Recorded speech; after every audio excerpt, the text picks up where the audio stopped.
Hello guys, Sophia from SUMI21 and today I'm going to be riding from Cardiff Bay to Cardiff Queen Street on Transport for Wales's brand new Class 398 tram trains. Now, you might not be able to see this very clearly on your screens here, but the train that I'm going to be boarding is the 11:56 from Cardiff Bay to Cardiff Queen Street Station, and as you can see, it's 3 coaches, which means it is definitely one of the brand new trains, as the other trains on this route, the Class 150s, are only 2 carriages long. Now, these old Class 150s, they are built 40 years ago and they have really poor air conditioning. They get really stuffy in the summer months, and as we're in the middle of the heat wave at the moment, it is 32 degrees Celsius outside. It feels like 39 degrees Celsius. It is very, very warm, so I hope that these new trains have adequate air conditioning. Now, unfortunately, there is another more glaring and quite problematic issue with these new trains, and that is the fact that there are no toilets on these new trains. Now, to combat this, Transport for Wales have announced that they're going to be adding more toilets to stations that are going to be served by this route, and there are toilets on some of the bigger stations already. However, I would suggest, especially at the moment, that if you are intending to ride one of these new trains, especially for a longer journey, I would definitely suggest making sure you go to the toilet before you board the train. Approaching now is Transport for Wales new Class 398, numbered 028, arriving in from Pontypridd at Cardiff Bay, and this is the train I'll be getting to Cardiff Queen Street. Now, something that I can immediately notice, there are 2 things. One, these might be 3 carriages long, but they're honestly quite short, shorter than maybe I would have expected them to be.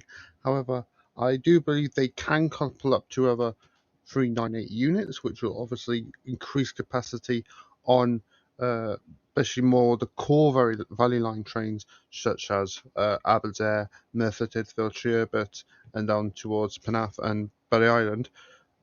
However, you can also see that there are really big windows on these trains, which make them quite starkly different to the trains that we have had previously. Almost reminded me of the kind of Swiss tourist trains, although these routes are definitely more for commuters than for tourists.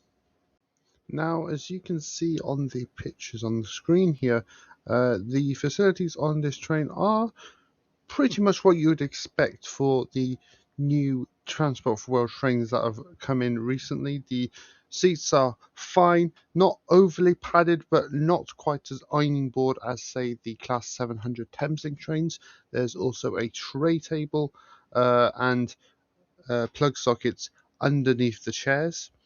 There's good amount of seating there.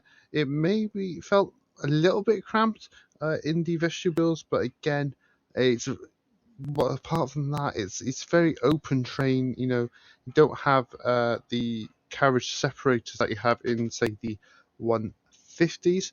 They're more related to the 231s and 756s in those regards, and there is definitely more capacity on these trains than the trains that they are going to replace on this line.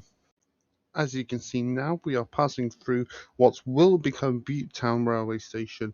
Now, this station has been in progress really for about 5 years, probably. It seems like now it seems like it's everything is there, but it's just never quite ready, and it's been put off and put off again and again.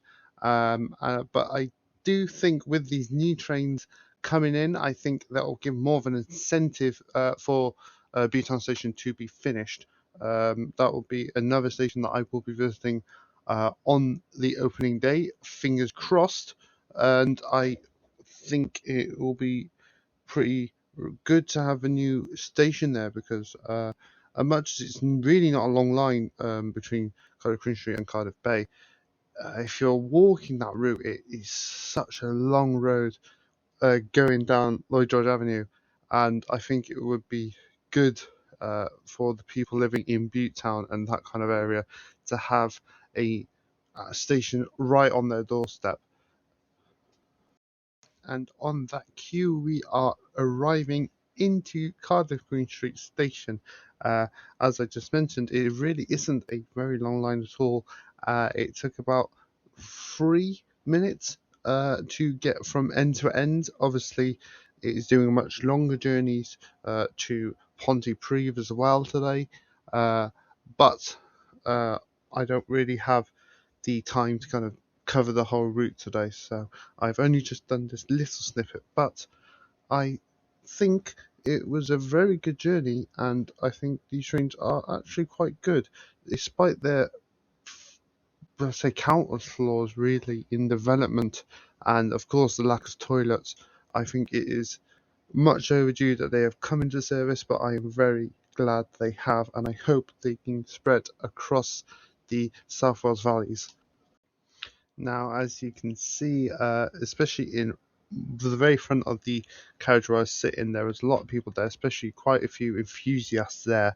No like big creators that I recognised, but there was quite a buzz around this new service, which is honestly quite surprising given how kind of quietly this has kind of just been pushed in. Because I only discovered this yesterday as of recording, the day before it went into service. So it's not really been any big hype about this is happening, And obviously it was only in the morning, it wasn't. There's almost a bit of a soft launch, really. No public statement about it from TFW, just just quietly kind of coming into being. So it's good that a lot of people were there, to enjoy these new trains, and they were just not just enthusiasts, but people using the line in general. Traveling from the bay to Cardiff Queen's Street, obviously a very nice day, very sunny out, so just enjoying their day and using the new trains doing it. So, what are my final thoughts? Well, I think it's been a very enjoyable experience riding on this new train, and I hope that more will come into service as the weeks and months go by. Unfortunately, I think these trains will have deterrers already. I mean, they already do, and I think it may take a while for them to be convinced by these new trains, especially those with certain needs and accessibility issues, especially with regards to the lack of toilets. However, I think these are a good addition to the fleet. They're comfortable, they're quiet, they are, just really solid trains. And I think more tram trains for kind of more local networks in other cities around the UK, I think would be a good idea. It's already worked in places like Manchester, Sheffield, Nottingham, for example. But it seems to be something that doesn't really happen in the south apart from Croydon, which is pretty interesting. That it's usually more of a northern phenomenon. But I hope that these continue to come into service and more people can come and enjoy these new trains. I'm sure you'll see videos from other creators within the coming days. And yeah, I think that's all I've got to say about it, really. Good trains, good ride, and hopefully, if you want to see more videos like this of different train reviews, please like, subscribe, and comment what you want me to ride on next. And I'll see you in the next one. Bye bye. Well done for making it to the end of the video. If you got this far, I just got a little bonus. Something that I bought was I was out with this lovely new Jellycat from the Space collection. It is the Comet, and I think it's really nice, really cute. And I needed a reason to go ride the new trains, and this was it. Okay, peace.